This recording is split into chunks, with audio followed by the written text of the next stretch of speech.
নমস্কাৰ আন এটা ভিডিঅ'লৈ সকলোকে স্বাগতম জনাইছোঁ তো আমি আজি আলোচনা কৰিম অনুশীলনী 2C ঠিক আছে তো 2Cৰ আমি 1 নম্বৰৰ পৰা আৰম্ভ কৰিম তো 1 নম্বৰ এটা কৈছে যে এটা আয়তৰ পৰিসীমা 90 সেন্টিমিটাৰ আৰু ইয়াৰ প্ৰস্থ 15 সেন্টিমিটাৰ হলে আয়তৰ দৈৰ্ঘ্য লাগে আমাক পৰিসীমা দিয়া আছে লগতে প্ৰস্থ দিয়া আছে ঠিক আছে একেবাৰে সহজ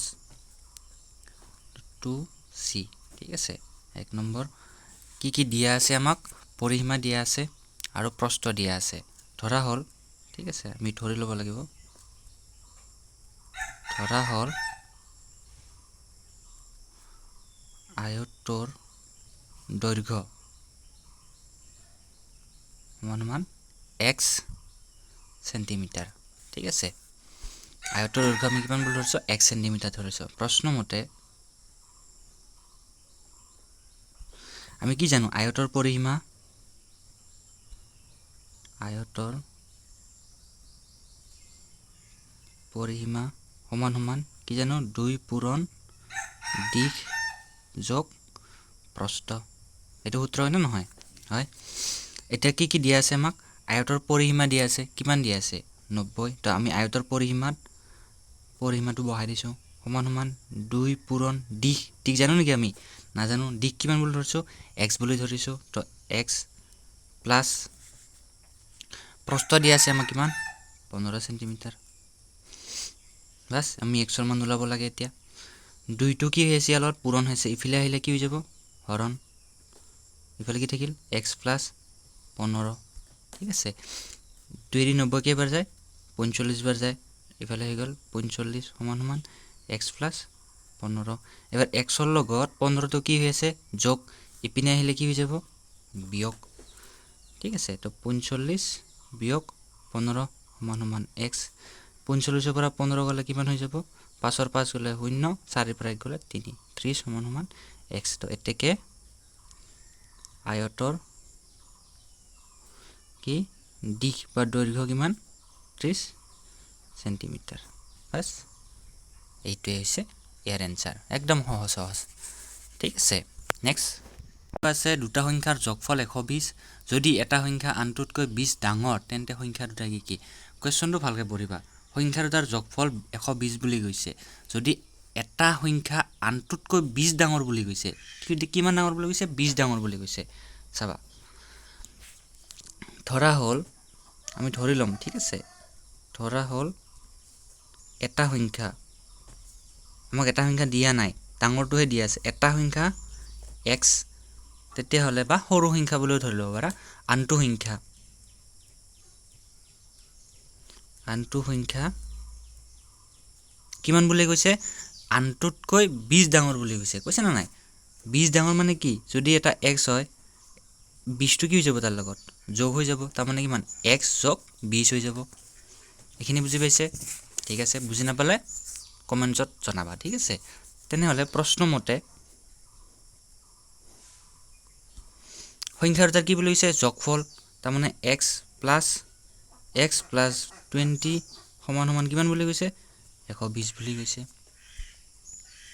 x আৰু x যোগ কৰিলে কি হয় 2x হয় প্লাস 20 সমান 120 তো 2x এটো কি আছে প্লাস হৈ আছে 20 টো ইপিনে আহিলে কিমান হৈ যাব 120 বিয়োগ 20 বিয়োগ হৈ যাব 2x সমান 120 ৰ পৰা 20 গলে কিমান 100 x ৰ লগত 2 টো কি হৈছে পূৰণ হৈ আছে ইপিনে আহিলে হৰণ x = 100/2 সমান x = কিমান হৈ গেল 50 মানে আমি x ৰ মান কিমান পালো 50 পাইছো তাৰ মানে কি এটা সংখ্যা আছিল না নাই তাৰ মানে এটা সংখ্যাৰ মান কিমান পালো আমি 50 পালো তেতিয়ালে আনটো সংখ্যা কিমান হ'ব 50 x ৰ ঠাইত 50 বহাই দিয়া 50 + 20 সমান 70 হয় তো এইখিনি তোমালোকে তলত বহাই দিবা মই ওপৰতে লিখিছো তোমালোকক ঠিক আছে তেতিয়ালে নেক্সট কোৱেশ্চন নেক্সট আহিবা আমাৰ 3 নম্বৰটো এটো তোমালোকৰ এটো ভগ্নাংশত আছে তো ভগ্নাংশত থাকাৰ কাৰণে তোমালোকে ভয় খাব নালাগে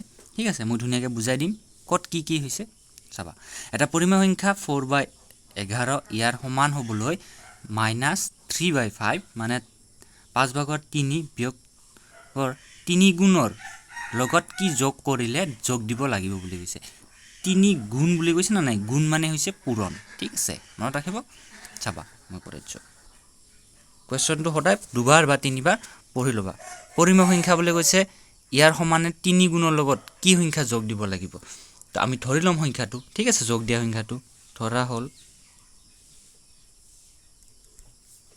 কি যোগ দিয়া সংখ্যাটো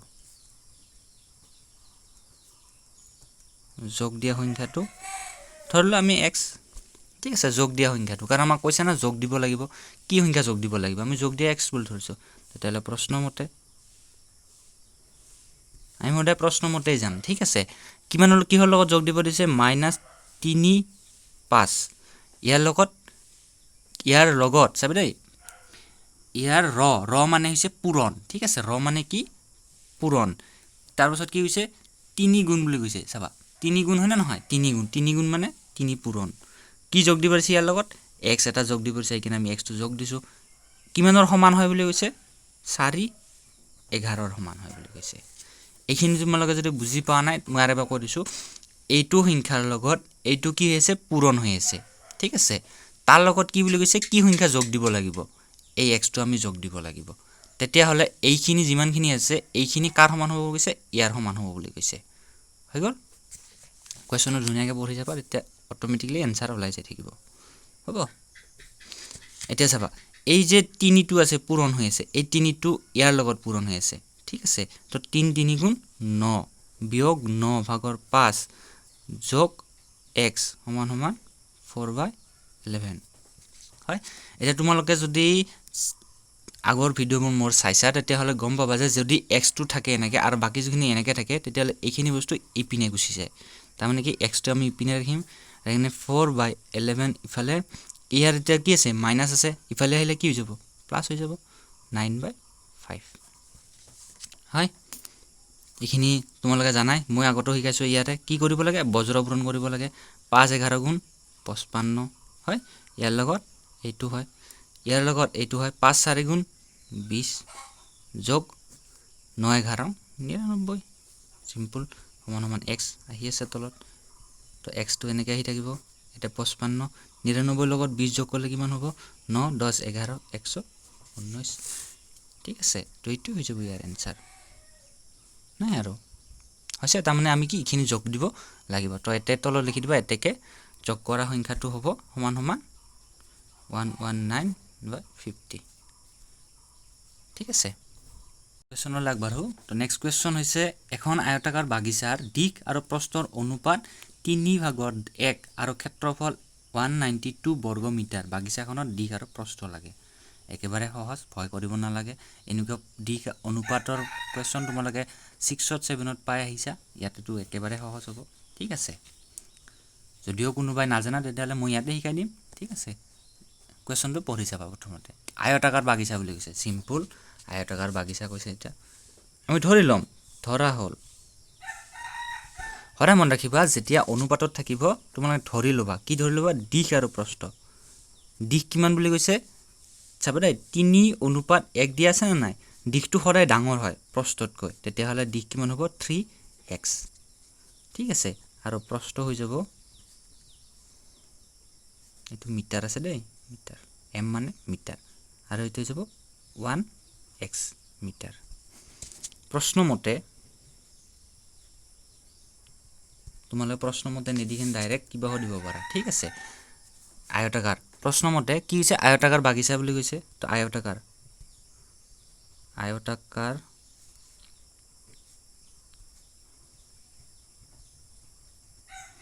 বাগিচাৰ কি দিয়া আছে আমাক ক্ষেত্ৰফল দিয়া আছে ক্ষেত্ৰফলৰ সূত্ৰটো জানা নহয় নিশ্চয় ক্ষেত্ৰফলৰ সূত্ৰটো কি আছিল ক্ষেত্ৰফলৰ সূত্ৰটো আছিল কি দিশ পূৰণ প্ৰস্থ মানে 3x পূৰণ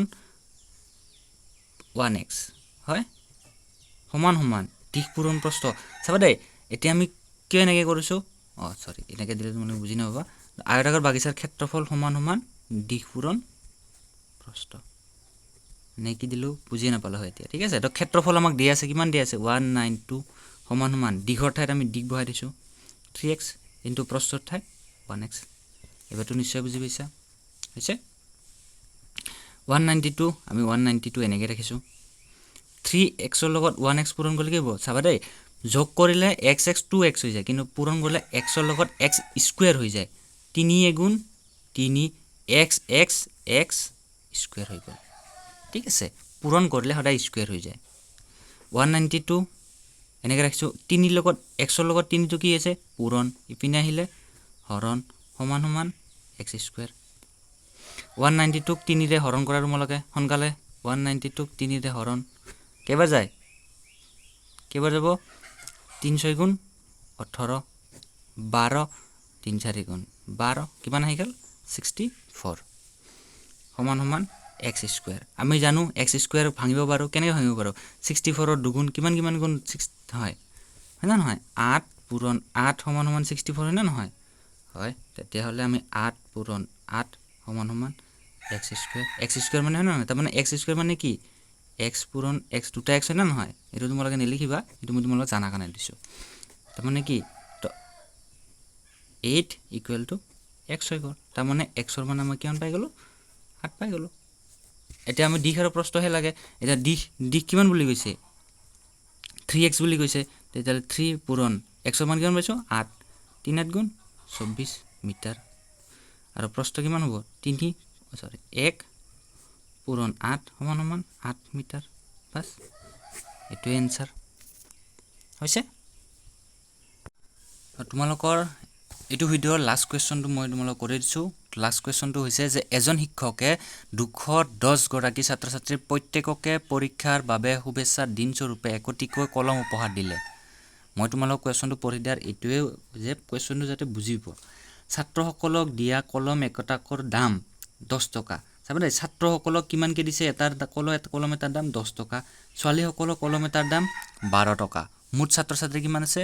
210গৰাকী। যদি শিক্ষকৰ মুঠ ইমান টকা খৰচ হয়, মানে 2280 টকা খৰচ হ'লে ছাত্ৰ ছাত্ৰীৰ সংখ্যা কিমান হ'ব? ছাত্ৰ আৰু ছাত্ৰীৰ সংখ্যা। ঠিক আছে, আমাকতো ডাইৰেক্ট ছাত্ৰ ছাত্ৰীখিনি দিছেই। ঠিক আছে, তো আমি ছাত্ৰৰ সংখ্যা আৰু ছাত্ৰীৰ সংখ্যা ওলাব লাগে। 5 নম্বৰ। তো আমি ধৰা হ'ল যিটো ওলাব দিয়ে সেইটো সদায় ধৰি ল'ব লাগে। ঠিক আছে, ধৰা হ'ল ছাত্ৰৰ সংখ্যা। ছাত্ৰৰ সংখ্যা কিমান হ'ব? x জন। তেতিয়াহ'লে ছাত্ৰীৰ সংখ্যা চাবা, ছাত্ৰীৰ সংখ্যাটো কি হ'ব? চাবা, ছাত্ৰীৰ সংখ্যা চোৱা কিমান দিয়া আছে? টোটেল দিয়া আছে কিমান? 210গৰাকী। তেতিয়াহ'লে ছাত্ৰৰ ছাত্ৰীৰ সংখ্যাটো এনেকুৱা হ'ব না নাই?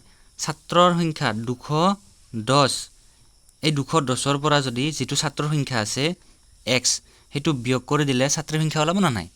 চাবা দেই, আৰু এবাৰ কৈছোঁ, যদি টোটেল আমাৰ কিমান ছাত্ৰ ছাত্ৰী আছে? 210গৰাকী। যদি আমি যিটো ছাত্ৰৰ সংখ্যা ধৰি লওক 50 জন আছে, ইয়াৰ পৰা 210ৰ পৰা 50 জন বিয়োগ কৰিলে ছাত্ৰীৰ সংখ্যা ওলাই যাব। ওলাব নিশ্চয়, তো ইমানজনী। সেইকাৰণে আমি এইটোকে এনেকৈ বহাইছোঁ। ঠিক আছে, এতিয়াকে প্ৰশ্নমতে চাবা দেই। এইবাৰ আৰু আমাক কৈছে ছাত্ৰৰ সংখ্যা 1 জন, হয়, প্ৰশ্নমতে 1 জন, কিন্তু আমাক কৈছে যে একোটা কলমৰ দাম কিমান বুলি কৈছে? ছাত্ৰৰ লগত 10 টকা বুলি কৈছে। তেতিয়াহ'লে ইয়াৰ লগত কি 10টো পূৰণ দিব লাগিব। 10x প্লাছ ছেম ইয়াৰ লগতো 210 মাইনাছ x, ছাত্ৰীৰ লগত কিমান কৈছে? 12 টকা এটা কলমৰ দাম, সমান সমান কিমান বুলি কৈছে? 2280। হয়, এইখিনি বুজি পাইছা? 10টো পূৰণ দিয়াৰ কাৰণটো হৈছে 10 টকাকৈ কৈছে এটা কলমৰ দাম। ঠিক তেনেকৈ ইয়াৰ 12 টকাকৈ কৈছে ছোৱালীখিনিৰ লগত। ঠিক আছে, আৰু ইহঁতৰ যোগফল কিমান টকা গৈছে? টিচাৰজনৰ ইমানখিনি গৈছে। অ'কে, তেতিয়াহ'লে এইখিনি এইবাৰ আমি সমাধান কৰিম। 10x প্লাছ 12ৰ লগত এইটো পূৰণ কৰি দিয়া কিমান হ'ব? 210ৰ লগত যদি আমি 12 পূৰণ কৰি দিম, 2 0 গুণ 0, 2 গুণ 2, 2 দুগুণ 4, 1 0 গুণ 0, 1 গুণ 1, 2 গুণ 2, 0 2 5 2, কিমান হ'ব? 2 5 2 0 বিয়োগ ইৰ লগত এইটো পূৰণ কি কৰিবা? এইটোৰ লগত এইটোকো পূৰণ কৰে, এইটো দি ইয়াকো পূৰণ কৰে। ঠিক আছে, সেইকাৰণে 12ৰ লগত 12x সমান সমান 2280। তো আমি এইখিনি এনেকৈ ৰাখিম। 10x, এইটো x আছে, মাইনাছ 12x সমান সমান 2280। এইখিনি ইয়াৰ লগত কি হৈ আছে? প্লাছ হৈ আছে, ইপিনে আহিলে মাইনাছ 2520। বিয়োগ কৰি দিয়া কিমান হয় চোৱা। তো 10xৰ পৰা 12x গ'লে কিমান হ'ব 2x কিন্তু চাবা 12টো কি হৈ আছে ডাঙৰ হৈ আছে সেইকাৰণে ইয়াৰ আগত কি আছে বিয়োগ আছে তো বিয়োগ চিহ্নটো ইয়াৰ লগত গুচি আহিব ডাঙৰৰ লগত আগত যদি কিবা থাকে সদায় বিয়োগ চিহ্নটো ঠিক আছে 2520 পৰা 2280 বিয়োগ কৰি দিম 0 এটা 12 8 গ'লে 4 এটা থাকিব 4 4 2 গ'লে 2 240